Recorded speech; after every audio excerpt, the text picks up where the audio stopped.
함께 나눌 말씀 이사야서 28장 23절에서 29절 말씀입니다. 27일자 말씀 이사야서 28장 23절에서 29절 말씀입니다.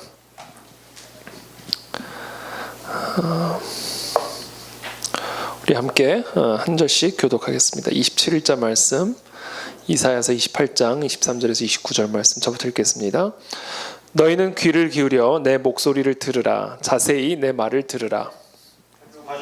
가는 자가 어찌 쉬지 않고 갈기만 하겠느냐. 자기 땅을 개간하며 고르게만 하겠느냐.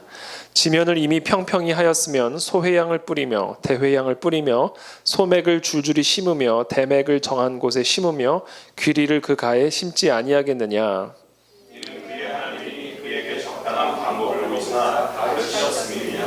소회양은 도리깨로 떨지 아니하며 대회양에는 수레바퀴를 굴리지 아니하고 소회양은 작대기로 떨고 대회양은 막대기로 떨며 아니라 늘 떨기만 하지 아니하고 그것에 수레바퀴를 굴리고 그것을 말굽으로 밟게 할지라도 부수지는 아니하나니. 함께 읽겠습니다. 이도 만군의 여호와께로부터 난 것이라. 그의 경영은 기묘하며 지혜는 광대하니라. 아멘. 네, 이 이사야서 말씀 정말 기가 막힌 하나님의 심판의 예언의 말씀이죠. 또 국제 정세, 아주 심각한 국제 정세, 특별히 아수르라는 당대 최고의 강대국을 중심으로 펼쳐지는 그 복잡한 국제 역학 구도 가운데 이 남유다를 향한 하나님의 메시지, 그것이 이사야서의 핵심적인 메시지죠. 근데 그 가운데 생뚱맞게 갑자기 오늘은 농사법에 대한 이해가 나옵니다. 사실 되게 어떻게 보면 좀 생뚱맞게 들려질 수가 있죠. 그런데 오늘 이 농사법, 하나님께서 오늘 우리 이사야를 통해서 우리에게 주신 이 농사법에는 아주 중요한 비밀이 담겨져 있습니다. 어떻게 보면 이사야서 전체를 이해하고 묵상하는데 아주 핵심적인, 어떻게 보면 뭐라 그럴까요? 키가 되는 그런 또 메시지라고 할 수가 있습니다. 그래서 오늘 본문은 이렇게 간곡히 권면하는 말씀으로 시작합니다. 너희는 귀를 기울여 내 목소리를 들으라. 자세히 내 말을 들으라. 하나님이 이 이사야를 통해서 남유다를 향한 하나님의 예언, 그렇죠? 또 다양한 심판에 대한 예언을 하나님 쭉 하시는 가운데 갑자기 농사법에 대한 설명에 귀를 기울여 내 목소리를 들으라. 자세히 내 말을 들으라 라는 말씀으로 오늘 본문을 시작합니다. 그러면서 24절부터 이런 말씀이 시작이 됩니다. 파종하려고 가는 자가 어찌 쉬지 않고 갈기만 하겠느냐. 자기 땅을 개간하며 고르게만 하겠느냐. 자, 밭을 가는 자가 여러분 씨를 뿌리기 위해서 온종일 밭만 갈고 있겠습니까? 땅을 파서 뒤집고 온종일 썰애질만 하고 있겠습니까? 땅을 갈아 엎는 일을 하는 이유는 씨를 심기 위함이죠. 밭을 갈고 땅을 고르게 하는 일은 그 자체가 목적이 아니라 씨를 뿌리기 위한 준비 작업에 속합니다. 그렇기 때문에 파종하려고 가는 자가 쉬지 않고 밭만 갈고 있는 사람은 없다라는 겁니다. 땅을 계속해서 뒤엎고 갈아 엎는 일만 하고 있는 사람은 없다라는 거예요. 그렇게 밭을 개간을 한 후에는 지면을 평평하게 씨를 심기에 적합한 상태로 변화시킨 다음에는 25절에 소회양을 뿌리며 대회양을 뿌리며 소맥을 줄줄이 심으며 대맥을 정한 곳에 심으며 귀리를 그가에 심지 아니하겠느냐. 이렇게 밭을 간 후에는 씨를 뿌리지 아니하겠느냐는 거예요. 씨를 심지 아니하겠냐는 거죠. 근데 재미있는 사실은 식물마다, 곡식마다 씨를 심는 방법이 또 다 다릅니다. 혹시 여기서 농사 지어보신 분 계세요? 아무도 안 계시죠? 다 비전문가이기 때문에. 근데 오늘 본문에 따르면 소회양과 대회양은 뿌리래요. 여기 생명의 삶 보면 소회양은 1년생 식물로 약용과 식용으로 사용된다 이렇게 되어 있습니다. 대회향은 고대의 식용으로 사용되던 당근과의 향료 식물을 말한다는 거죠. 자, 이 소회향과 대회향은 씨를 어떻게 심냐면 그냥 뿌리면 된다는 거예요. 근데 반면에 소맥은 줄줄이 심어야 된다는 거예요. 특별히 대맥은 볼이죠. 소맥은 밀입니다. 자, 밀은 그냥 줄줄이 심으면 되는데 대맥은 정한 곳에 심어야 된대요. 정성껏 이렇게 정한 곳에 심어야 된다는 거예요. 반면에 귀리는 그 밭의 가에 이렇게 심으면 된다라는 거예요. 그러니까 똑같은 곡식도요, 달라요. 뿌리는 씨가 있는가 하면 줄줄이 정한 곳에 심어야 되는 씨앗이 있는가 하면 밭 가에 심어야 되는 그런 곡식들이 또 있다라는 거예요. 그러면서 26절에 이렇게 말씀하십니다. 이는 그의 하나님이 그에게 적당한 방법을 보이사 가르치셨음이며. 자, 농부가 이걸 어떻게 알았을까요? 농부가. 그러니까 하나님이 가르쳐 주신 거예요. 하나님이 가르쳐 주신 이 농사법에 따라 농사를 지을 때만 풍부한 수확이 보장이 되는 것이죠.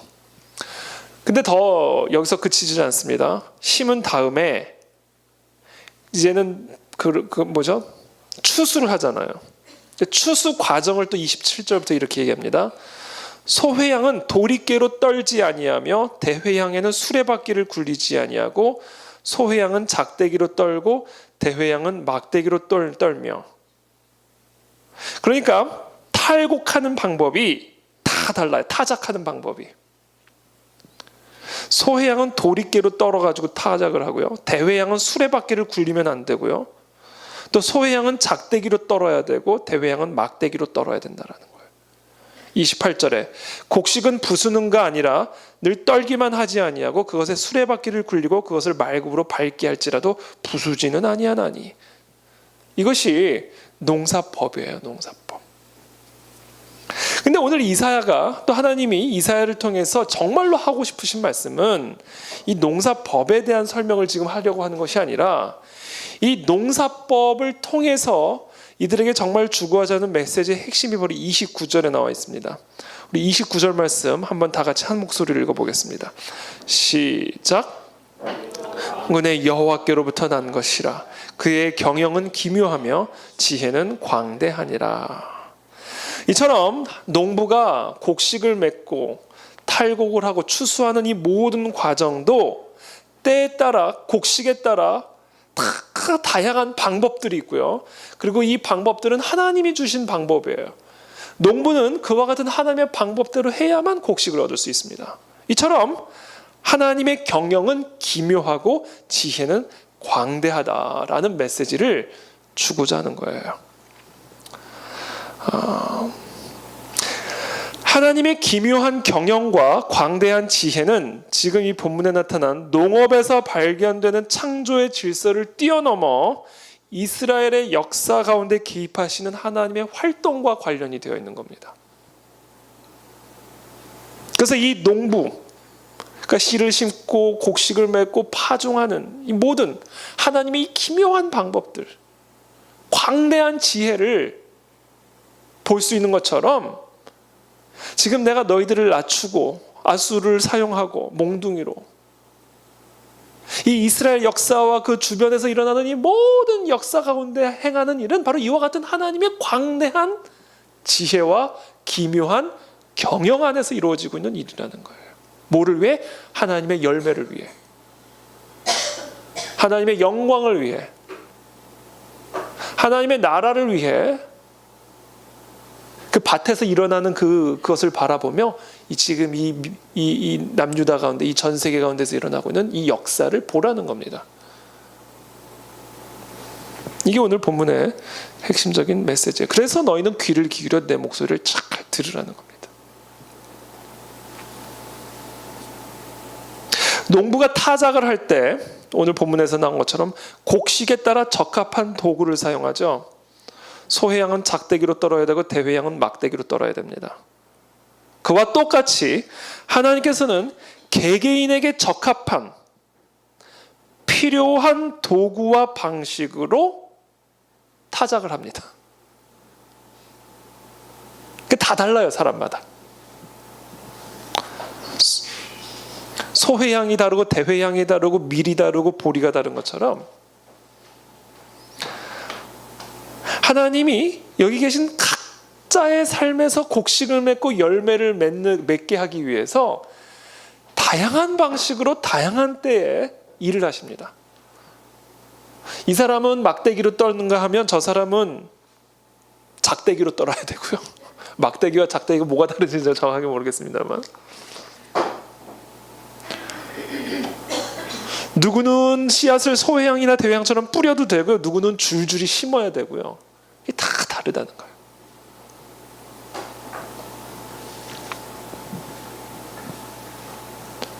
이처럼 곡식의 종류에 따라 하나님이 추수하는 방식이 다 다른 것처럼, 기묘하게, 광대하게, 너무 신비스럽게 다른 것처럼 개개인에게 필요한 도구와 방식대로 그 사람들을 변화시켜 가시는 하나님. 때로는 강하게, 때로는 부드럽게, 때로는 거칠게, 때로는 땅을 갈아엎어 버리고, 때로는 갈아엎은 땅에 씨를 뿌리기도 하시고 심기도 하시고, 줄줄이 또는 가에 심기도 하시고, 그렇게 타작하며 우리의 삶에 하나님의 형상이라는 열매를 만들어 가신다라는 거예요. 그 손길을 보라는 거예요. 너희 지금 역사 속에서, 그리고 너희들의 삶 속에서.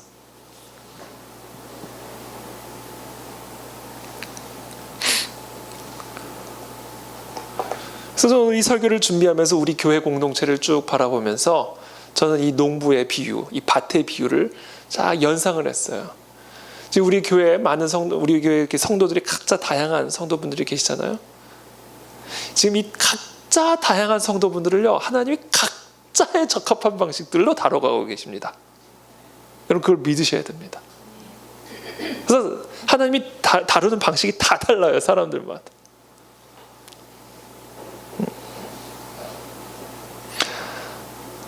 오늘 저는 이 본문을 통해서 특별히 세 가지를 묵상을 했습니다. 첫 번째, 오늘 본문은요, 하나님을 농부에 비유하고 계시죠. 그렇죠? 씨를 뿌리고 추수하고 곡식을 맺는 농부로 비유하고 계십니다. 이 농부의 가장 중요한 특징이 뭔지 아세요? 농부의 가장 중요한 특징. 오늘 뭐 대답을 안 하기로 작정을 하고 계신 거죠. 농부의 가장 중요한 특징은요, 부지런합니다. 자연을 상대로 일을 하는 사람들은요, 아주 체득을 한 게 하나 있는데, 그게 뿌린 대로 거둔다는 섭리, 진리, 자연의 질서입니다. 뿌리지 않으면 거둘 게 없다는 것을 체득한 사람들이에요. 이게 자연을 상대로 일하는 사람들이에요. 그래서 여러분, 자연을 상대로 일하는 사람들이요, 상당히 지혜가 있습니다. 자연을 이해할 수 있는 통찰력을 가져서 그래요. 하나님의 창조 질서를 보는 거죠. 하나님을 아는 사람이든 모르는 사람이든 자연을 통해 일반 계시된 그 하나님의 질서를 체득을 하는 거예요, 체험으로. 그래서 이 농부의 가장 중요한 특징은 부지런해요. 부지런하게 일을 하는 사람입니다. 추수기에 추수할 것이 있도록 열심히 일을 하고 부지런하게 일을 하는 사람, 그 사람이 농부예요. 하나님이 바로 그와 같은 분이라는 분입니다. 우리 하나님은요, 어떤 분이다? 농부와 같이 부지런하게 일을 하시는 분입니다. 이게 오늘 본문에서 나타나는 하나님의 귀한 성품이에요. 그래서 예수님이 이렇게 말씀하시죠. 요한복음 5장 17절에 우리 주님이 이렇게 말씀하셔요. 예수께서 저희에게 이르시되 내 아버지께서 이제까지 일하시니 나도 일한다. 우리 하나님에게는 은퇴가 없어요. 농부와 같이 부지런하게 일하시는 분, 그분이 우리 하나님이에요. 근데 우리가 하나님을 약간 오해하는 경향이 있는데, 우리 하나님을요, 마치 저 천상의 세계에서 말로만 하시는 분처럼, 왜 하나님은 말씀이니까 말만 하시고 우리는 순종해야 되는 어떤 그런 관계처럼 오해하는 경향이 있는데요, 우리 하나님은 온 세상의 주권자요 통치자요, 그분의 말에는 무에서 유를 창조하실 수 있는 창조의 권세를 가지시는 왕이신 동시에 그 주권과 권세로 이 땅 속속에서 농부처럼 일을 하시는 분입니다. 그분이 우리 하나님이에요. 만왕의 왕이신, 만주의 주이신 예수 그리스도가 종의 형체로 이 땅에 오셔서 죽기까지 순종하심으로 하나님의 뜻, 추수를 이룬 것처럼 우리 예수님은 왕이신 동시에 농부예요. 온 우주의 권세와 권력을 갖고 이 세상 속에서 농부와 같이 쉬지 않고 일하시는 하나님, 그분이 우리 하나님입니다. 이게 오늘 본문에 나타난 하나님. 이거를 귀 기울여 잘 들으라는 거예요. 특별히 하나님은 어디서 일을 하시는가? 내 안에서 일을 하고 계십니다. 그렇게 열심히. 저는 이 말씀 묵상하는데 감동이 돼요. 이걸 쫙 묵상. 하나님이 이렇게 농부와 같이 내 안에서 일을 하고 계신다는 게 얼마나 소망이 되고 기쁨이 되고 힘이 되는지. 내가 그냥 이 모양 이렇게 살아도 되나? 걱정하지 마세요. 하나님이 농부처럼 일하고 계세요. 여러분 안에서 부지런히 거둘 게 있게 하기 위해서 마지막 날에 열매로 하나님께 영광을 돌릴 수 있는 그런 한 사람 한 사람이 되게 하기 위해서 그 만군의 여호와 하나님, 왕이신 하나님이 농부처럼 지금 내 안에서 일을 하고 계신다니까요. 할렐루야, 할렐루야.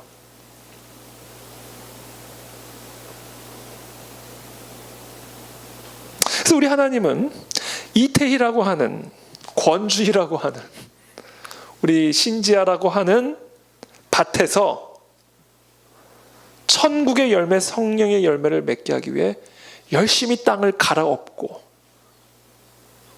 씨를 뿌리고 심고 타작하고 계시는 농부다. 내 안에서 그렇게 일하고 계실 뿐 아니라 우리 공동체 안에서도 그와 같이 열매를 맺어 영광을 막 받기 위하여 농부처럼 지금 일을 하고 계십니다. 우리 가족 공동체 안에서, 우리 교회 공동체 안에서, 이 나라 공동체 안에서, 이 글로벌 커뮤니티, 이 전 세계 공동체 안에서 그 만군의 여호와 하나님이 농부처럼 땅을 갈아엎고 씨를 뿌리고 각 나라마다, 개인마다, 각 교회마다 필요에 따라 그것에 적합한 모습으로 다양한 방법들로 일을 하고 계시는 분입니다. 저는 이것을 볼 수 있는 눈이 열리게 되기를 축복합니다.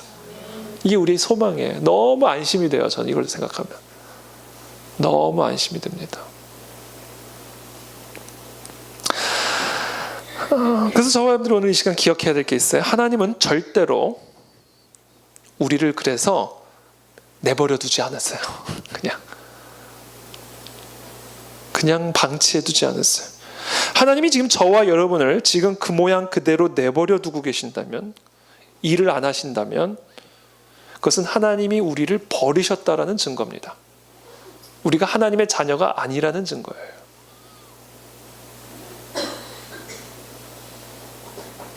저와 여러분들이 정말 하나님의 자녀라면 하나님은 저를 위해, 여러분을 위해, 저와 여러분들 안에서 하나님의 자녀다운 열매를 맺게 하기 위해 농부처럼 일을 하고 계신다는 거죠. 저와 여러분들이 진짜 그리스도의 제자로 열매 맺는 삶을 위해, 진짜 하나님의 자녀다운 그 최종적인 열매를 위해 어제도 일하셨고 지금도 일하고 계시고 앞으로도 일하실 것입니다. 저는 그것을 오늘 이 본문을 통해서 묵상했습니다. 그러므로 지금 현재 여러분들의 불완전한 모습 때문에 너무 절망하지 마십시오. 지금 우리들의 부족하고 완전하지 않은 모습 때문에 너무 낭망하지 마십시오. 절대 주권자인 그 하나님이 농부처럼 지금 일하고 계십니다. 두 번째,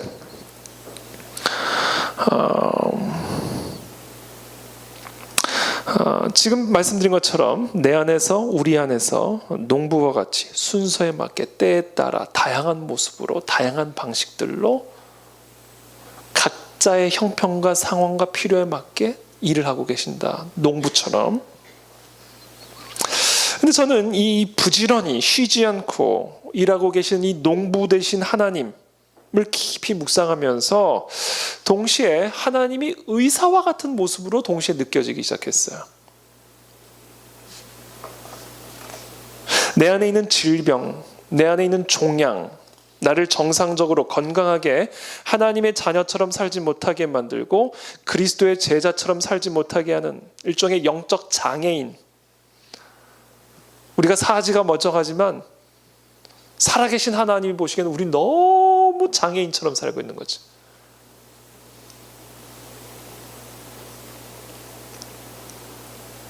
하나님을 믿음으로 뛰지 못하고 날지 못하고 섬기지 못하고 버리지 못하고, 그러니까 하나님 보시기에 우리는 너무 불쌍한 환자처럼 보인다는 거죠. 태초부터 우리의 조상으로부터 물려받은 그 죄성이라고 하는 그 영적인 유전병으로 고통받고 있는 우리들을 위해서 쉬지 않고 밤낮을 가리지 않고 치료하기 위해서 일하고 계시는 의사, 그 모습이 제 안에서 이렇게 떠올랐습니다. 그래서 복음서에 보면 예수님을 자신을 그 씨 뿌리는 자로, 씨 뿌리는 농부로 비유를 하기도 하시지만 동시에 의사로 표현하기도 하시죠. 건강한 자에게는 의사가 쓸데없고 병든 자에게라야 쓸데있느니라. 나는 의인을 부르러 온 것이 아니라 죄인, 환자를 치료하기 위해서 왔다. 그래서 저는 오늘 이 본문에 나타난 이 농부와 같은 하나님의 그 일을 하시는 모습 속에서 우리를 고치기 위하여, 우리를 더 온전한 하나님의 자녀다운 모습으로 성숙시키고 성장시키기 위하여, 그래서 지금보다 훨씬 더 행복하고 더 자유한 그와 같은 하나님의 자녀다운 삶을 살아가게 하기 위해서 쉬지 않고 일하시는 의사의 모습을 보게 되었습니다. 여러분, 농사도 마찬가지지만 사람의 병을 치료하는 일에도요, 순서가 있고 다 때가 있습니다. 먼저 어떤 현상이 일어나요. 내 안에서 일어나는 현상, 마음의 상태, 영혼의 상태를 전문적인 지식을 가진 의사와 상담하는 순서가 있죠. 선생님, 내 이런 몸이 있고 좀 저런 상태가 있고 이런 증상들이 있어요. 편안하게 상담을 하는 시간이 있어요.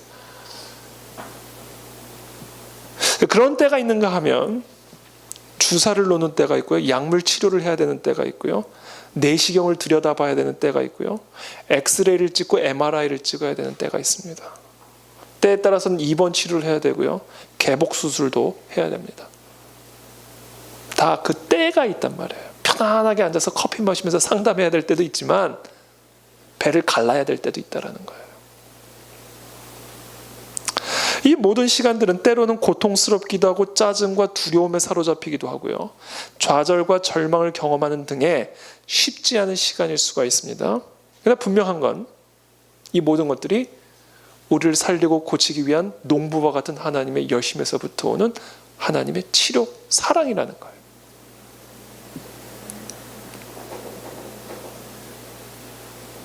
그래서 전도서 3장에 제가 좋아하는 말씀 중에 하나인데, 우리 전도서 3장 한번 다 펴보시겠어요? 전도서 3장.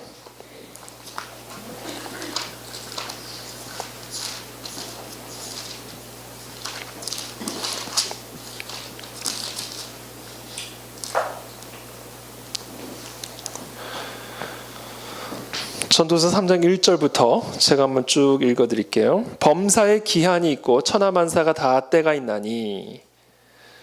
저는 오늘 이 이사야서 본문 말씀이 딱 전도서 3장하고 그냥 쫙 매치가 됐어요. 땅을 갈아엎을 때가 있고, 뿌릴 때가 있고, 심을 때가 있고, 막대기로 작대기로 떨어야 될 때가 있고, 이것이 다 하나님의 기묘한 경영이요 광대한 지혜의 표징이다, 증거다. 이 말씀을 묵상하는 가운데 전도서 3장이 그냥 제 마음에 딱 떠오르게 된 거죠. 범사에 기한이 있고, 누가 정한 기한? 하나님이 정한 기한입니다. 천하만사가 다 때가 있나니, 날 때가 있고 죽을 때가 있으며, 심을 때가 있고 심은 것을 뽑을 때가 있으며, 죽일 때가 있고 치료할 때가 있으며, 헐 때가 있고 세울 때가 있으며, 울 때가 있고 웃을 때가 있으며, 슬퍼할 때가 있고 춤출 때가 있으며, 돌을 던져버릴 때가 있고 돌을 거둘 때가 있으며, 안을 때가 있고 않는 일을 멀리할 때가 있으며, 찾을 때가 있고 잃을 때가 있으며, 지킬 때가 있고 버릴 때가 있으며, 찢을 때가 있고 꿰맬 때가 있으며, 잠잠할 때가 있고 말할 때가 있으며, 사랑할 때가 있고 미워할 때가 있으며, 전쟁할 때가 있고 평화할 때가 있느니라. 그러면서 10절, 11절에 이렇게 말씀하십니다. 하나님이 인생들에게 노고를 주사 애쓰게 하신 것을 내가 보았노라. 하나님이 모든 것을 지으시되 때를 따라 아름답게 하셨고 또 사람들에게는 영원을 사모하는 마음을 주셨느니라. 그러나 하나님이 하신 일의 시종을 사람으로 측량할 수 없게 하셨도다. 자, 이것이 다 하나님의 권세와 섭리 안에서 때에 따라 하나님의 뜻을 이루기 위하여 이와 같은 일들을 행하신다라는 겁니다. 그래서 저는 오늘 본문 말씀을 통해서 결론적으로 다음과 같은 말씀을 드리고 싶습니다. 이 하나님의 때를 분별하는 것이 지혜입니다. 지금 내 안에서 하나님이 어떤 일을 하고 계시는지, 지금 내가 어떤 시즌을 통과하고 있는지를 이해할 수 있는 눈을 갖는 것이 지혜예요. 지혜. 그건 커다란 축복 중에 하나입니다. 지금 내 안에서 하나님이 행하고 계시는 그 기묘하고 광대한 하나님의 경영과 지혜를 볼 수 있는 눈을 가진 사람은 축복 중에 축복입니다. 사실 그 사람이 선지자죠. 선지자. 저는 사실 기도 제목이에요. 제가 그것을 볼 수 있는 눈을 좀 갖게 해달라.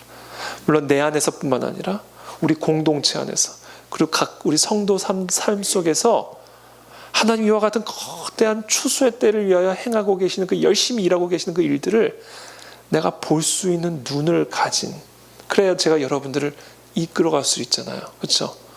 섬겨줄 수가 있잖아요. 그래서 그거를 위해서 제가 기도했어요. 그 눈을 좀 가질 수 있도록.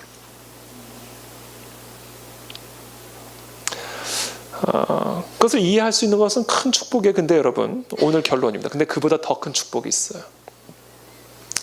그 하나님의 광대한 지혜와 그 기묘한 경영을 역사 속에서, 또 개인의 삶 속에서, 공동체 속에서 행하고 계시는 것을 볼 수 있는 눈을 갖는 것은요, 말할 수 없는 축복인데 그보다 더 수준 높은 축복이 있어요. 그게 뭔지 아세요? 그게 보이지 않아도 순종하는 겁니다. 보이지 않아도, 이해가 되지 않아도 그 하나님의 신실하심과 농부처럼 우리를 위해서 열심히 일하시는, 졸지도 않고 주무시지도 않고 우리 안에서 그 성령의 열매, 하나님의 형상을 회복하기 위해서 일하시는 그 하나님을 신뢰하고, 그 기묘한 경영과 그 광대한 지혜가 납득이 되지 않고 이해가 되지 않아도 신실한 그 하나님을 믿고 따라가는 순종의 믿음, 그것이 최상의 축복입니다. 부지런하고 숙련된 농부에게 온전히 자신을 내어주는 땅처럼, 의학적인 전문성과 경험을 가진 의사를 믿고 자신의 몸을 내어주는 환자처럼, 우리가 도저히 헤아릴 수 없는 그 기묘한 하나님의 경영과 광대한 하나님의 지혜를 믿고 그냥 온전히 내어드리는 그 순종의 자세, 그것이 저와 여러분들에게 주어진 최고의 축복이다. 근데 어차피 여러분, 우린 다 못 봐요. 어차피 우린 다 이해를 못합니다. 우리가 이해한다 해도 그것은 일부에 불과해요. 우리가 본다 해도 그것은 일부에 불과해요. 우리가 보고 이해하는 것보다 보지 못하고 있고 이해하지 못하는 것이 훨씬 더 큽니다. 그래서 우리에게 주어지는 가장 중요한 축복의 선물은요, 이해가 되지 않아도 따라가는 거예요.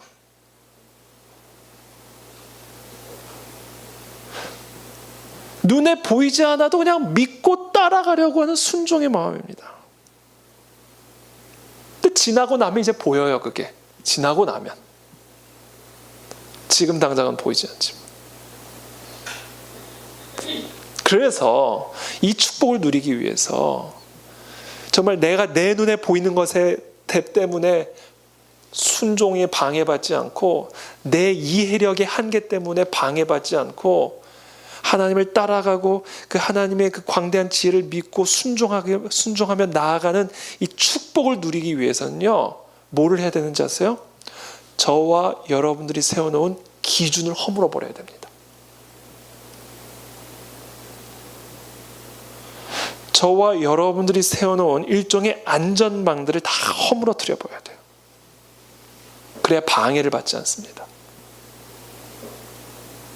하나님만이, 그 내가 도저히 이해할 수 없는 그 기묘한 경영과 광대한 지혜를 가지고 내 안에서 농부처럼 일하시는 그 하나님의 일을 방해하지 않으려면요,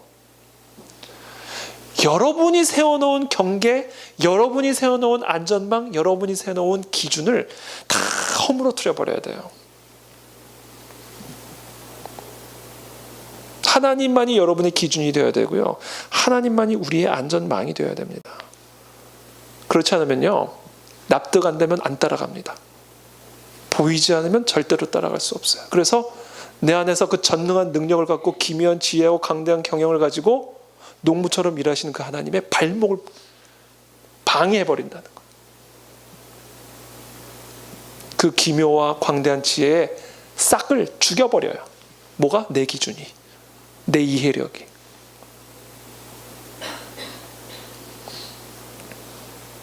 모든 질서와 방법은 다 하나님이 정하시는 거예요. 이게 오늘 본문의 내용 아니에요. 어떻게 씨 뿌리고 어떻게 추수하고 다 하나님이 정하신 거예요. 농부가 정하는 거 아닙니다. 하나님이 질서요, 하나님이 법이고 하나님이 기준이에요. 그리고 그 질서와 법은요, 내 이성이나 내 경험으로 헤아릴 수가 없어요. 헤아린다 해도 그것은 극히 일부에 불과한 거예요. 그래서 내 기준, 내 경험, 내 생각, 내 안전망, 내 경계선은요, 그것은 매우 하나님이 일하시는데 방해가 될 뿐 아니라 매우 위험합니다. 방해만 되는 것에서 그치는 게 아니라 매우 위험해요. 영어로 dangerous. 정말 위험합니다. 말 그대로. 우리는 그 사례를 가룟 유다와 베드로를 통해 볼 수 있어요. 자, 가룟 유다의 기준이 있었어요. 메시아라면 정치적 해방이에요. 이 로마의 억압 가운데 있는 이스라엘을 아주 떳떳한 독립국가로 만든 이 정치적 해방, 그거를 기대하면서 예수님을 따라가죠. 근데 예수님이 갑자기 생뚱맞게 죽는다는 거예요. 그러니까 자기가 정한 기준에서 벗어나기 시작합니다, 예수님이. 그러니까 뭐를 해요? 배신을 해버리죠. 왜? 내 기준에 안 맞는 거예요.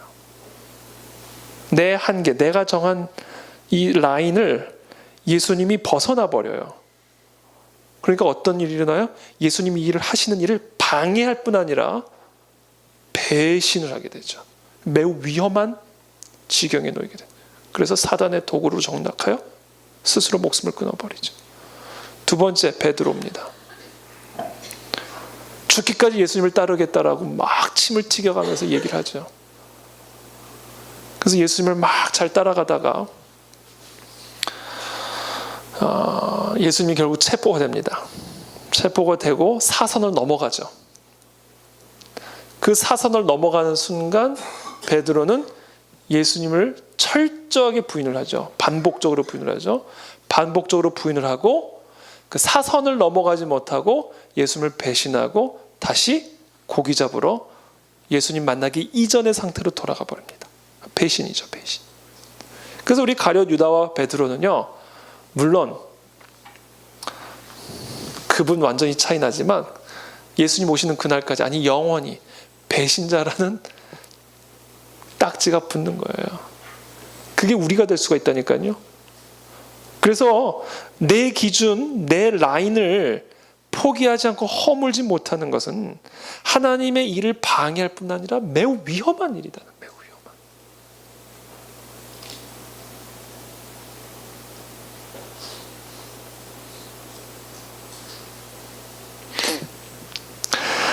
위험한. 먼저 말씀을 맺겠습니다.